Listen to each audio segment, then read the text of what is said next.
Pemirsa, DPR dan pemerintah sepakat RUU Perampasan Aset rampung pada 2025. RUU tersebut telah mendapatkan dukungan dari berbagai ketua umum partai politik saat dibahas ketika bertemu dengan Presiden Prabowo Subianto.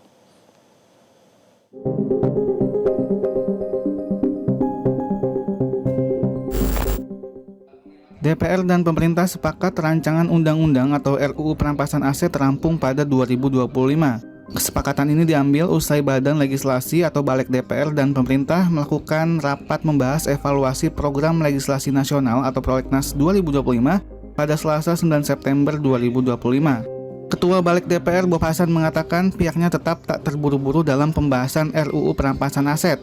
Menurut Bob, pembahasan RUU Perampasan Aset harus tetap melibatkan partisipasi masyarakat. Bob juga ingin agar publik memahami substansi dalam RUU tersebut. Targetnya tahun ini semuanya harus dibereskan, tetapi kemudian kita ini namanya meaningful. Harus memenuhi meaningful partisipasi publik. Meaningful itu adalah yang bermakna. Nah, maknanya adalah apa? Kita jangan hanya tahu judulnya perampasan aset, harus tahu seluruh publik apa isinya perampasan aset itu. Itu kalau bicara makna. Menteri Hukum Supratman Andi Aktas mengatakan Presiden Prabowo Subianto sejatinya mendukung RUU Perampasan Aset segera dibahas di DPR. Selain itu, RUU tersebut juga telah mendapat dukungan untuk dibahas dari para ketua umum partai politik ketika bertemu Presiden. Kan Presiden sudah bertemu dengan ketua-ketua umum partai politik, dan yang kedua juga hari ini menandakan ada keputusan yang diambil. Itu artinya pembicaraan ini sudah dilakukan secara baik ya, dan kita tunggu proses politiknya itu ada di DPR sekarang sama Pak Ketua. Sebelumnya RUU Perampasan Aset diusulkan masuk Prolegnas Prioritas 2025 dan disepakati menjadi usul inisiatif DPR. RUU Perampasan Aset awalnya masuk dalam Prolegnas jangka menengah 2024 hingga 2029.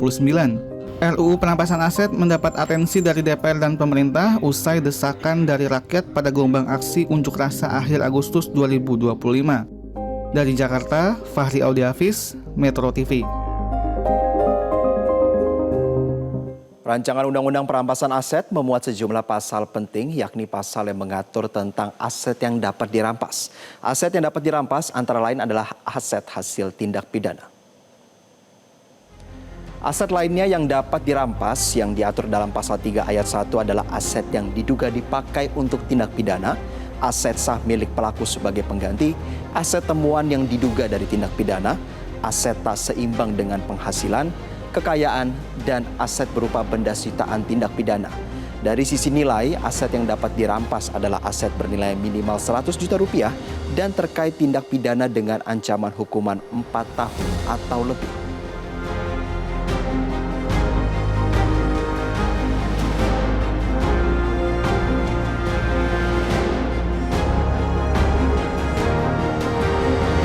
Jelajahi cara baru mendapatkan informasi. Download Metro TV Extend sekarang.